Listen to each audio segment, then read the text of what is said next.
Bonjour et bienvenue sur harpe.pub, le nouveau service en ligne de génération des identifiants IDCREA et de demande d'avis avant diffusion. L'objectif de ce tutoriel est de vous présenter comment créer de manière groupée des identifiants dans le cadre d'une campagne publicitaire segmentée. Pour cela, il vous faut vous connecter, cliquer sur Créer, renseigner si vous souhaitez rattacher ces identifiants à une campagne existante ou si vous souhaitez créer une nouvelle campagne. Supposez que nous souhaitons créer une nouvelle campagne, nous cliquons sur Non et nous validons. Nous renseignons le titre de la campagne segmentée. Et ici, au niveau du type de création, nous veillons à bien sélectionner segmenter exclusivement. Et alors, nous renseignons un nom d'annonceur, une durée.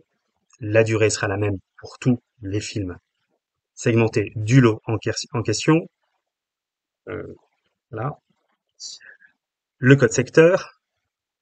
Vous pouvez vous aider du moteur de recherche pour sélectionner le bon code secteur de la nomenclature, le média et le produit.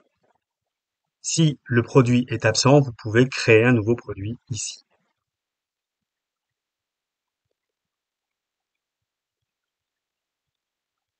Par exemple, et donc renseigner le code à 4 lettres.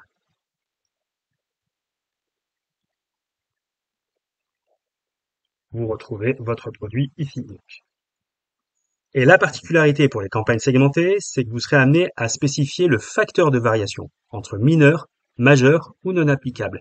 Mineur, il s'agit des variations pour lesquelles il n'y a pas de possibilité que l'ARP puisse rendre un avis, une décision différente selon la variation. Elle est de faible importance et elle correspond à des cas très précis. Aujourd'hui, la variation sur le numéro de téléphone seul, la variation au niveau de la raison sociale ou la variation au niveau du nom d'une ville. Si la variation est plus importante et qu'elle peut générer potentiellement des décisions différentes de l'ARP, il vous faudra renseigner majeur. Il s'agit en fait de tout type de changement qui ne s'inscrit pas dans les 3 cas précédemment mentionnés. Non applicable, il s'agit d'un film segmenté seul qui n'appartient pas à une famille, à un lot, il est vraiment individuel. Donc la variation mineure, sa particularité est que l'ARP ne visionnera que le film primaire et sa décision sera donc propagée automatiquement à tous les autres variants de ce même lot. En revanche, pour la variation majeure, puisque cette variation est plus importante, l'ensemble des films seront visionnés par l'ARP. Supposez que nous souhaitions envoyer des variations mineures, donc correspondant à au moins une des 3 possibilités, des 3 variations, donc le numéro de téléphone, la raison sociale ou le nom d'une ville. Cochons variation mineure. Nous expliquerons quelle est la variation en l'occurrence, par exemple le changement d'un numéro de téléphone. Il peut y avoir plusieurs variations, plusieurs facteurs, et là, il nous faut fournir un bref descriptif sur ce qui varie entre les films. Et bien sûr, une déclaration sur l'honneur en application en vertu de laquelle vous vous engagez à ce qu'il s'agit bien d'une variation mineure. Ensuite, vous avez la possibilité de copier-coller une liste de titres en cliquant Ajouter des titres. Ici, vous collez vos titres et en faisant Valider, ça nous a créé en un seul clic 10 identifiants avec les titres. Puisqu'il s'agit d'une variation mineure, eh bien, il n'y aura pas de variation sur la musique sera la même pour tous.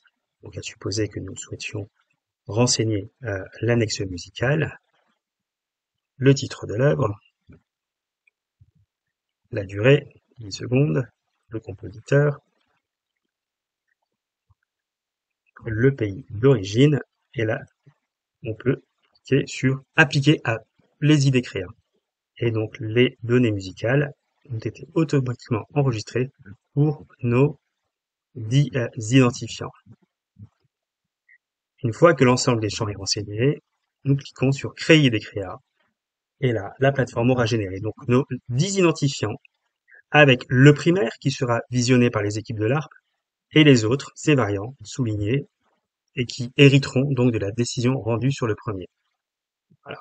On peut donc ajouter des variants à un lot, on peut encore les modifier, on peut le dupliquer le lot et en activant, eh bien, en un seul clic, les 10 identifiants seront donc activés, verrouillés et pourront être donc envoyés à l'avis de la RTP en cliquant sur soumettre.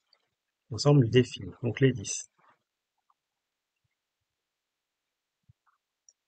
Voilà, vous arrivez sur le formulaire de votre demande.